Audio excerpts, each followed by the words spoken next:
cumpliendo la gran comisión de nuestro Señor Jesucristo de, por tanto, ir y hacer discípulos a todas las naciones, enseñándoles que guarden todas las cosas que os he mandado. Muy bien, mis hermanos. Ahora quiero pedirles que abran la palabra de Dios conmigo en el Salmo número 126.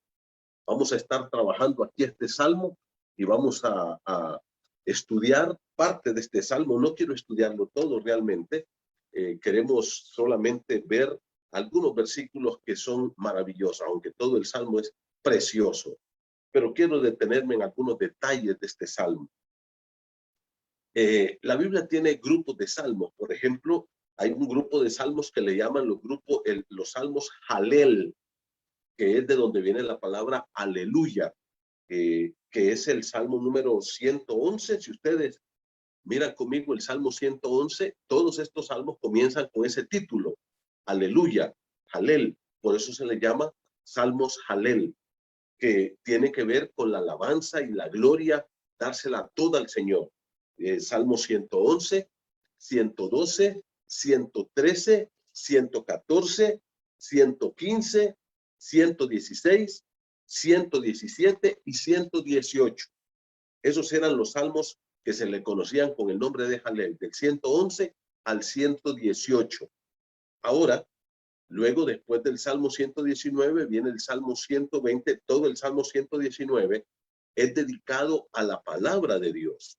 Pero después del Salmo 119 viene el Salmo 120, cuyo título es Cántico Gradual. Y precisamente, hermanos, estos son cánticos graduales. Y está desde el Salmo 120 y llega hasta el 134. Si ustedes miran cada título de este salmo, ahí entre las letras negras, en negrilla, y el versículo 1, hay un título. Eso es inspirado por Dios. Cuando dice cántico gradual, en el Salmo 121, cántico gradual, 122, cántico gradual de David, y ustedes pueden ir leyendo. Ahora, ¿en qué consistía esto? Hermanos, el cántico gradual eran los salmos que los judíos cantaban cuando subían a Jerusalén a sus fiestas.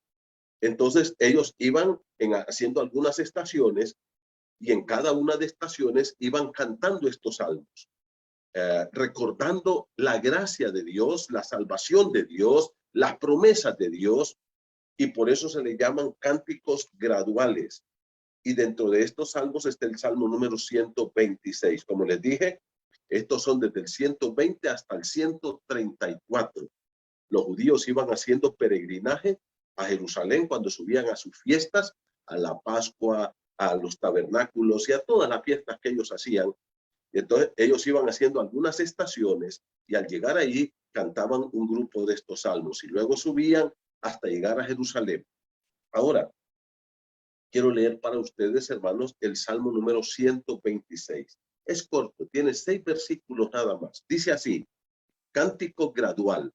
Como les dije, esto es inspirado. Esa parte forma parte del texto original. De hecho, en la Biblia hebrea, ese es el primer versículo del Salmo.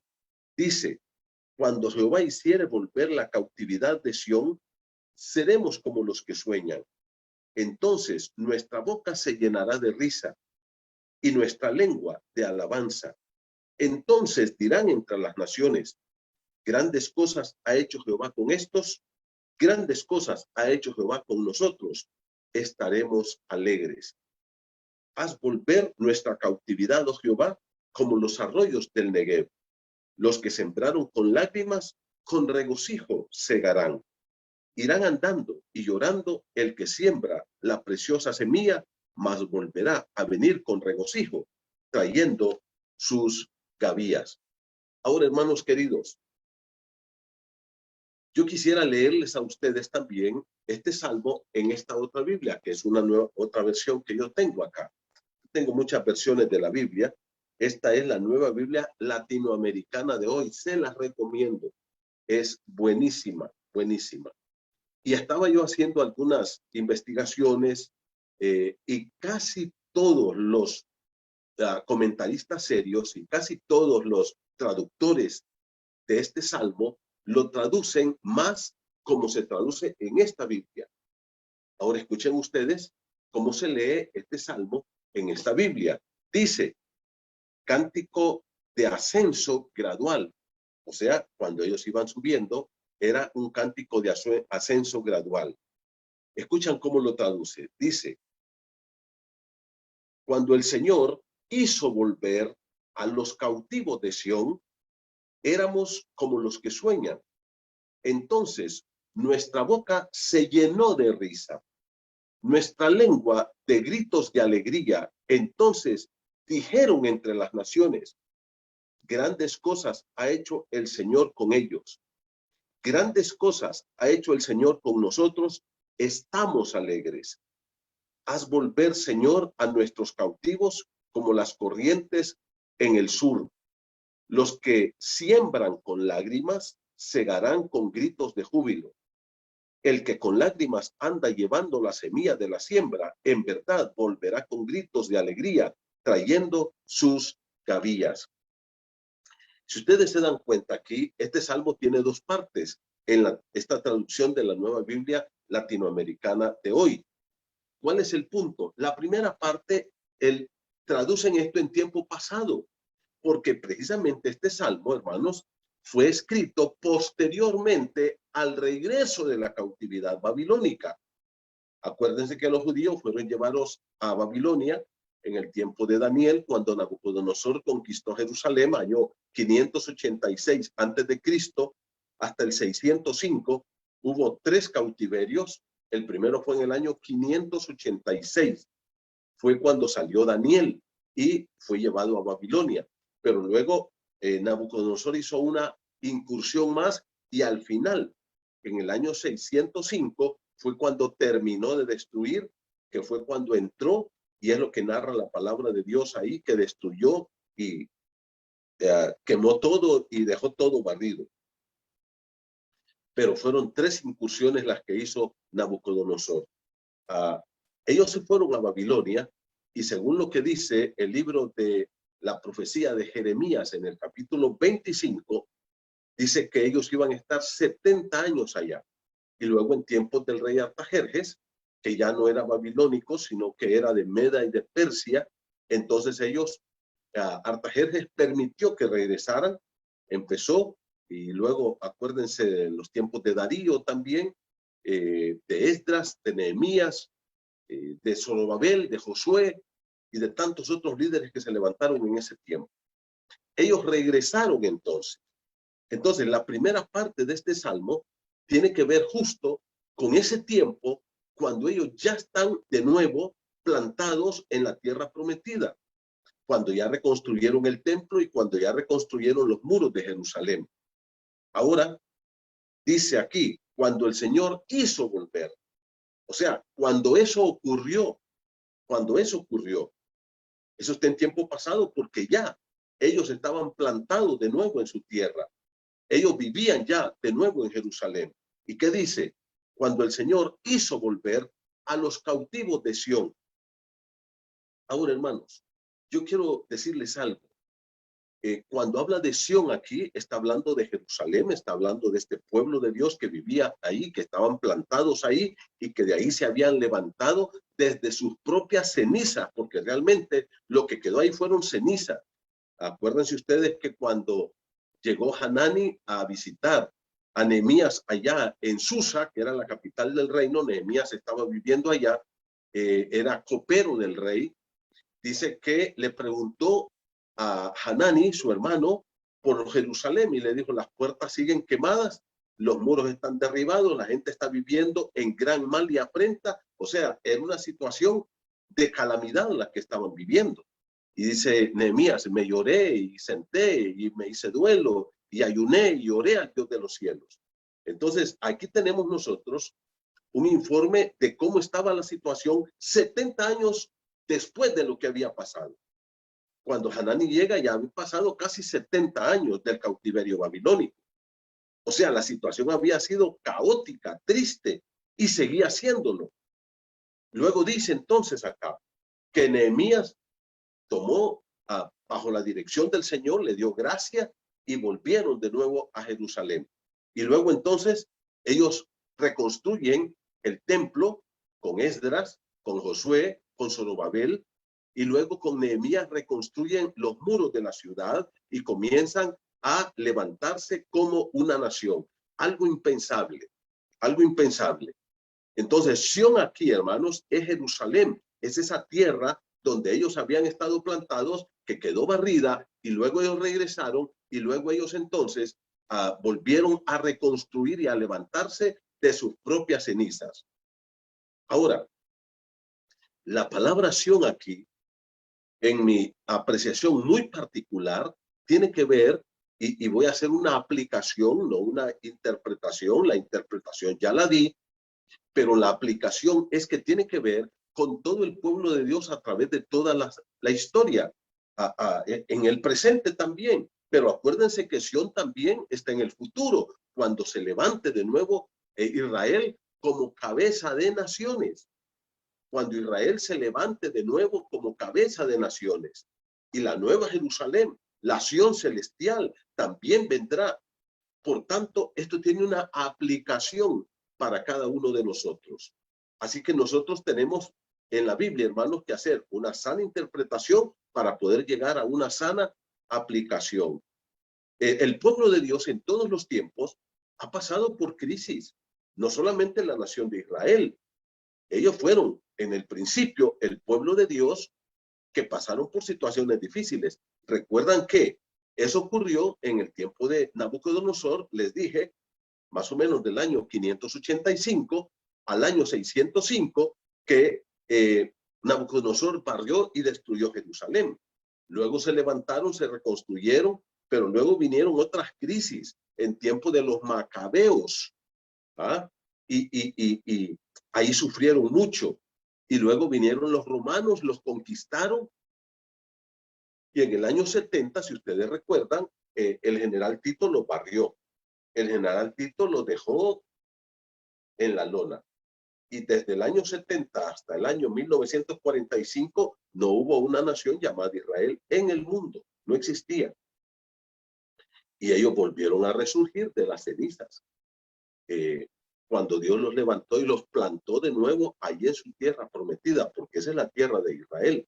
Esa fue la tierra que Dios le prometió a Abraham, a Isaac y a Jacob. Así es que ahí van a vivir y ahí va a venir el Mesías a reinar. Ahí se va a establecer Sión. Y luego entonces viene la nueva Jerusalén, la Sión celestial que le llama la carta a los hebreos. Ahora, yo quiero que ustedes miren aquí, mis hermanos, que dice en el versículo 1, cuando Jehová hizo volver la cautividad de Sión, dice, éramos como los que sueñan. O sea, era algo tan impensable, tan espectacular, era real, pero para ellos era como un sueño, como una ilusión. Eso era lo que ellos anhelaban. Eso era lo que ellos querían en lo más profundo de su ser, levantarse de nuevo. Por tanto, cuando eso se volvió una realidad y Dios cumplió la promesa que les había hecho a través del profeta Jeremías, dice, éramos como los que sueñan. Fue algo que nos llenó de gozo. Y mira cómo dice el verso 2, entonces nuestra boca se llenó. Otra vez, el tiempo pasado, haciendo énfasis a ese momento, cuando ellos se levantaron de su ceniza. Bueno, si ustedes leen el libro de Nehemías y el libro de Esdras, dice que cuando estaban empezando a reconstruir el templo, la gente estaba llorando, que la gente estaba gritando, la gente estaba conmocionada del gozo, de la alegría.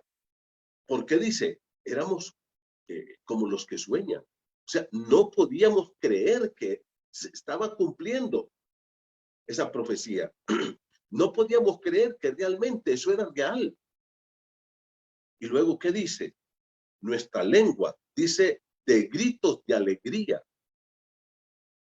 Y luego, no solamente fue el gozo de ellos, sino también un testimonio a las naciones vecinas y después al mundo entero. ¿Qué dice el versículo número 2?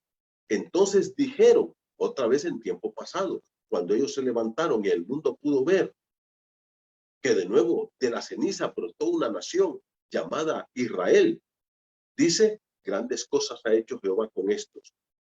La gente empezó a decir, hombre, realmente este es el pueblo de Dios. Mira lo que ha pasado. ¿Qué nación, como dice Isaías, se levanta en un día? ¿Mm? Y luego, ¿qué dice? Ellos mismos reflexionan y dice, grandes cosas ha hecho el Señor con nosotros, estamos alegres. Entonces, al ver la gracia de Dios, la misericordia de Dios, hermanos queridos, dice, hubo gritos de alegría, de gozo, un corazón que estaba palpitando, casi saliéndose de sus pechos de la alegría y del gozo que tenían. Y no solamente era por ellos mismos, sino también un testimonio a las naciones vecinas. Y la gente pudo decir, realmente Dios está con esta nación. Y de hecho, hermanos, la presencia de Israel ahí es un testimonio de que Dios es fiel. Al mundo entero, la nación más odiada, la nación más rechazada, porque Satanás ha tirado al mundo entero en contra de la nación de Israel. Porque Satanás no quiere que el Mesías regrese. Primero no quería que viniera en su primera venida. Y por eso llevó a los judíos hasta ese cautiverio, casi a desaparecer. Pero Dios fue fiel y guardó esta nación hasta que nació su Mesías. ¿Ah? En el libro, por ejemplo, de Apocalipsis 12, la Biblia dice que había una mujer que estaba para dar a luz un niño varón y había un dragón escarlata que estaba listo para devorar al niño tan pronto como naciera. Cuando el niño nació, dice, fue arrebatado para Dios y para su reino. ¿Y quién es este niño? Es el Señor Jesús. ¿Y quién es esta mujer? Es la nación de Israel. No es María, no es la iglesia, es la nación de Israel. Y luego, ¿qué dice? Mira, Satanás quiso destruir a la nación de Israel y quiso también destruir a Jesucristo. Lo quiso hacer allá con Herodes cuando mandó a matar a los niños, cuando levantó la tempestad en el mar para que Jesús se ahogara ahí en el mar, cuando lo clavó en la cruz. O sea, realmente en la tentación también lo quiso destruir, pero el Señor es el vencedor y Él ha triunfado, hermanos. Él es nuestro rey. ¿Ah? Ahora, ¿qué dice? Satanás fue enviado a la tierra y ¿qué pasó? Fue a perseguir a la mujer. ¿A quién? A Israel. Y la va a seguir persiguiendo. Y en la tribulación va a ser una persecución tremenda. El antisemitismo irá creciendo a pasos agigantados. Y ahorita está creciendo mucho. Porque Satanás no quería esto. Este es un testimonio de la gracia de Dios. La presencia de esta nación. Ahora, yo quiero que tú mires la otra parte ahora. Mira conmigo, por favor. Versículo número 4. Haz volver nuestra cautividad, oh Jehová, como los arroyos del Negev. Haz volver, Señor, dice, nuestros cautivos. Ahora, todavía habían algunos cautivos que estaban en los pueblos. De hecho, los judíos se regaron en el mundo. Ahora hay judíos hondureños, mexicanos, chinos, americanos, españoles. O sea, hay judíos en todas partes. Hay judíos. Y aquí dice, Señor, regrésalos a todos a su tierra. Este es como una oración. Ya te das cuenta en el versículo número 4. Haz volver, Señor, a nuestros cautivos como las corrientes del Negev. Y ahí era una parte donde llovía mucho y había muchas corrientes que traían agua fuerte. Y la idea es, tráelos así torrencialmente, Señor. Que todos vengan a vivir a su patria, a su nación, a Israel, a Sión. Y aquí es donde está la parte que yo quiero que pensemos un momento hoy. Mira cómo dice, los que siembran con lágrimas, esto ya no está en pasado, esto está en presente, ¿te das cuenta? Los que siembran con lágrimas, segarán con gritos de júbilo, con regocijo. ¿Y qué dice? El que, versículo número 6, termina diciendo, irán andando y llorando el que lleva la preciosa semilla, mas volverá a venir con regocijo, trayendo sus gavillas. Hermano, esto es presente. Ellos fueron al cautiverio. Ahora, cuando los judíos fueron al cautiverio babilónico, mi hermano, quiero decirte que ellos iban llorando. Iban destrozados, derrotados, fracasados, esclavizados. Pero la pregunta es, ¿te acuerdas Lo que provocó el cautiverio babilónico, bueno, lo puedes leer en el libro de Isaías, en el libro de Ezequiel. Mi esposa y yo estamos leyendo el libro de Isaías ahora, y ahí Dios les dice a los israelitas, ¿por qué son tan duros de corazón? Desde la planta, desde la cabeza hasta el pie, dice, no hay nada en Israel, nada bueno. Dios lleva al profeta Ezequiel, que le llama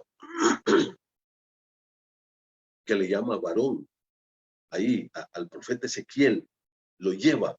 ¿Mm? ¿Y qué le dice? Yo quiero que mires lo que hacen en el templo. Y me llevó al templo, dice, y vi a los sacerdotes, y ahí habían pintado las paredes con todo tipo de ídolos, habían hecho esculturas en el templo y las adoraban los sacerdotes, los levitas. Y dice, estaba lleno de podredumbre, de idolatría ahí. ¿Qué fue lo que llevó a los judíos al cautiverio, hermanos? Fue el pecado, fue el pecado. Y aquí dice, los que con lágrimas sembraron. Dice, los que con lágrimas siembran. A veces nosotros tenemos que llorar, hermanos. Lo que está pasando, ¿qué ha provocado todo esto? El pecado del ser humano. Todo lo que está pasando. ¿Por qué hay muchas personas que han muerto? ¿Mm? ¿Por qué tanta maldad en el mundo? Gente llorando demasiado. ¿Mm? Y a veces nosotros, como pueblo de Dios, que queremos vivir una vida recta, como dice el apóstol Pedro, y si el justo con dificultad se salva. ¿Mm? Y ahí, hermanos, la salvación no es la salvación del alma, no es la vida eterna, no es el perdón de los pecados. Salvarse ahí es librarse de los problemas. Dice, si el justo, o sea, si la persona que quiere vivir en este tiempo una vida recta, una vida limpia, una vida honesta, con dificultad se libra de los problemas, imagínense, dice Pedro, ¿dónde aparecerá el impío y el pecador? Cuando Nabucodonosor tomó Jerusalén, ahí en Jerusalén, mis queridos hermanos, había muchos piadosos. Daniel es uno de ellos. ¿Se acuerdan la historia de Daniel? ¿Mm? Sus amigos, Misael, Azarías, eran gente piadosa. Pero ellos sufrieron también. Ahí estaba Jeremías, el gran profeta de Dios. Y Jeremías también sufrió y lloró al ver el pecado y al ver cómo Nabucodonosor entró y destruyó Jerusalén. Y mucha de esta gente piadosa iba llorando, clamando a Dios salvación, clamando a Dios restauración, clamando a Dios liberación. ¿Mm? Y la palabra de Dios dice que llegaron allá y se establecieron. Y Jeremías les mandó una carta y les dijo, cásense y compren tierra y planten viñas, porque esto no van a regresar fácil y no van a regresar pronto. ¿Mm? Gente que participó en el cautiverio babilónico iba ya por sus propios pecados, por su propia idolatría, por su propia maldad. Pero gente que no tenía nada que ver con eso, piadosa, santa, consagrada a Dios, también sufrió el cautiverio. También. Solo que unos iban por su propio pecado y otros por consecuencia de los pecados de otros. Ahora, ¿qué dice aquí? Los que con lágrimas sembraron, con regocijo segarán. Y hermano, esto me acuerda a mí de muchos pasajes de la Escritura. Por ejemplo, hay un pasaje que está en el libro de Ruth. ¿Mm? ¿Recuerdan de Ruth, la moabita? Su suegra, Noemí, dice que llegó a Moab, que era un pueblo pagano, porque estaban pasando por pruebas difíciles. En el tiempo de los jueces, mucho pecado, mucho pecado. Y ellos tuvieron que huir. Noemí, su esposo, Elimelec, sus hijos, Kelión y Malión. ¿Y qué dice la Escritura? Que allá se quedaron. Y murió su esposo y murieron sus hijos. ¿Se imaginan el golpe para esta mujer? lo duro, enterrar a sus hijos en una tierra extraña y quedar huérfana, sola, sin esposo, sin hijos, sin nada, solo con sus dos nueras, Orfa y Ruth. Y luego, ¿qué dice la escritura? Que llegó un día que ella escuchó que ya había comida en Israel y le dijo a su nuera, a Ruth, y a su otra nuera, Orfa, quédense, yo me regreso. Y Ruth no la dejó. Y dice que iban llorando, llorando, llorando. Llegaron allá y la gente decía, mira, regresó Noemí, que quiere decir placentera. Y ella les dijo, no, no me llamen Noemí, llámenme Mara, porque Dios me mandó con las manos llenas, porque llevaba a su esposa y sus hijos, y me ha regresado con las manos vacías. Noemí lloró, pero fue piadosa, pero se entregó, cambió su vida. ¿Y qué pasó, mi hermano? Luego cosechó. Dicen los que con lágrimas sembraron, con regocijo segarán. Hermanos, estamos llorando, estamos pasando crisis, pero esto es un llamado para el verdadero pueblo de Dios, para aquellos que estamos realmente conmovidos de lo que está pasando. Ver amigos míos, consiervos, morir por esta pandemia, que no tenemos culpa de todo esto, pero que aquí estamos. He llorado la muerte, la enfermedad de hermanos queridos. He llorado, pero vamos a cosechar con regocijo, hermanos. Viene una cosecha y por eso estaba pensando en este pasaje y he estado orando. Hermano, ¿qué es lo que Dios quiere? Que como pueblo sigamos sembrando. Mire lo que dice la palabra de Dios aquí. Los que siembran con lágrimas. Ahora, ¿te das cuenta, hermano? Hay una actividad que hacer. Hay que sembrar. Pero tú me dices, pastor, ¿pero qué vamos a sembrar como pueblo de Dios? Vamos a plantar esas semillas de la fe, de la oración, de la piedad, del estudio de la palabra, de participar en nuestras reuniones, de compartir el evangelio con otras personas, de mandar estas citas y estas invitaciones a muchos. Tenemos que seguir sembrando, aunque estemos llorando. Aunque estemos, José, ¿te acuerdas de José en el Antiguo Testamento, en el libro de Génesis? La palabra de Dios dice que era un joven sano, piadoso, pero que vivía en una familia disfuncional, pecadora, con muchos problemas. Y sus propios hermanos lo odiaban y un día lo vendieron. Entonces estuvo 13 años en esclavitud, 13 años pasó gran parte de ellos en prisión, acosado, acusado falsamente. Y yo me imagino a José que lloraba. De hecho, la palabra de Dios dice en el libro de Génesis 42:21, cuando sus hermanos van a Egipto por primera vez a pedirle comida a José, la palabra de Dios dice que José les dijo, ustedes son espías.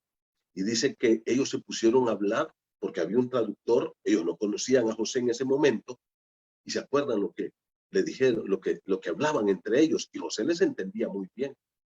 Dice, y mire, se lo voy a leer textualmente, 42:21 de Génesis. Escuchen lo que decían sus propios hermanos. Estamos hablando de ¿qué? 20 años más adelante. 20 años más adelante, cuando están ahí delante de José. Dice, versículo 21, y decían el uno al otro, verdaderamente hemos pecado contra nuestro hermano, contra José, y ellos ni sabían que estaban ahí frente a José.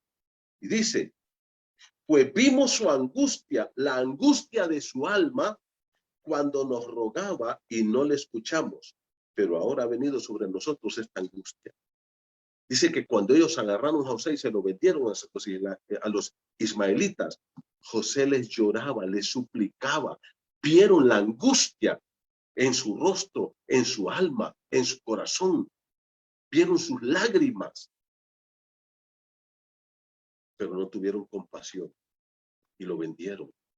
Y José iba llorando en todo ese camino. Cuando él está preso, que cae el jefe de los coperos y el jefe de los panaderos, José les interpreta un sueño y le dice al jefe de los coperos, que fue restituido a su cargo: cuando vayas delante de Faraón, acuérdate de mí, que me saquen de esta cárcel. Yo no he hecho nada para estar aquí. Ayúdame. O sea, José tenía esa carga. Ahora, a mí me gusta mucho, hermano, porque José lloró mínimo 13 años. ¿Y saben ustedes lo que le dijo José al jefe de los coperos? Intercede ante Faraón para que me saque de la cárcel. Y pasaron 2 años y José siguió preso. Y aquel, dice, se olvidó de José. Porque el plan de Dios era otro, hermano. No era solo sacar a José de la cárcel, era llevarlo a ser el señor de Egipto. Y me imagino la sonrisa de José cuando llega ante Faraón y Faraón le dice: tú vas a ser el que va a gobernar mi pueblo. Después José cosechó con regocijo. Hermano, como pueblo de Dios, en este Sión donde estamos, hay mucha gente que está viviendo en un pecado terrible. Viven en adulterios, en fornicaciones, matando, asesinando, robando, asaltando. Y ahora nosotros estamos viviendo aquí y recibimos el impacto de sus propios pecados. ¿Por qué? Porque Dios está llevando a este pueblo, lo está tratando por el pecado de tantas personas. Toda esa sangre que ha caído, como Dios le dijo a Caín: la sangre de tu hermano clama a mí de la tierra. Nadie te vio, pero yo te he visto, y esa sangre ahí está.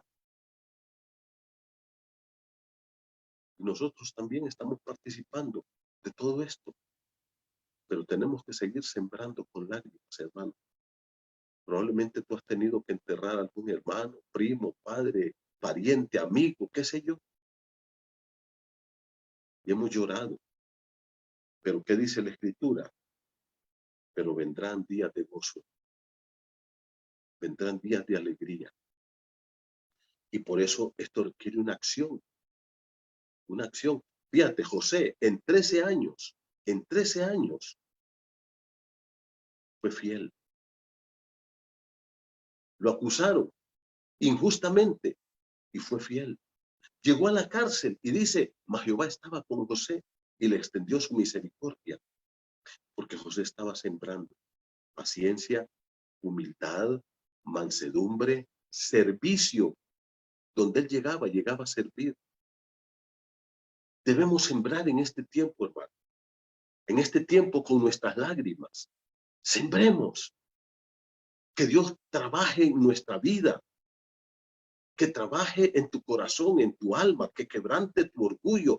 Yo le digo: Señor, quebranta mi orgullo.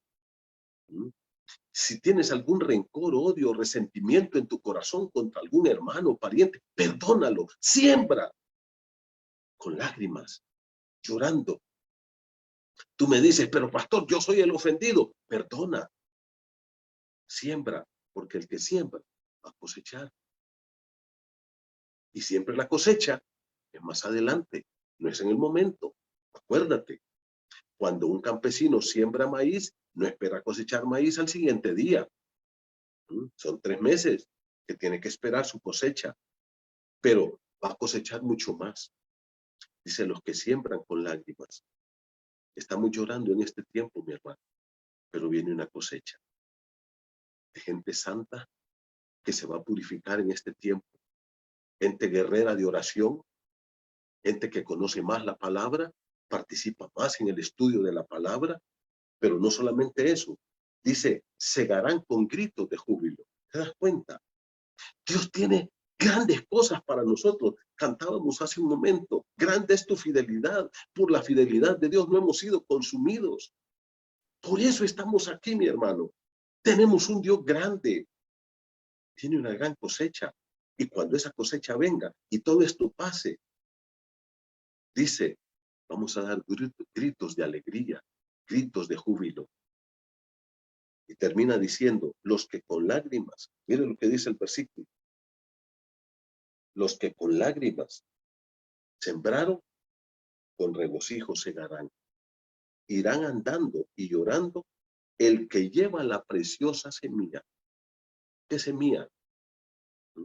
La semilla de la palabra, de la oración, de la llenura del Espíritu Santo, del fruto del Espíritu Santo, de la palabra, de la evangelización, del servicio, de la transformación, del cambio. Mas volverán con regocijo, trayendo sus gavillas. ¿Sabe lo que era la gavilla? La gran cosecha. Hay una cosecha, hermano. No todo esto es malo. Dios tiene todo bajo control y Él está tratando con su pueblo. Cuando Daniel iba para Babilonia llorando, dejó sus casas, su tierra, sus padres, su familia, todo. Un chico de 15 años. ¿Recuerdas lo que dice Daniel 1:8?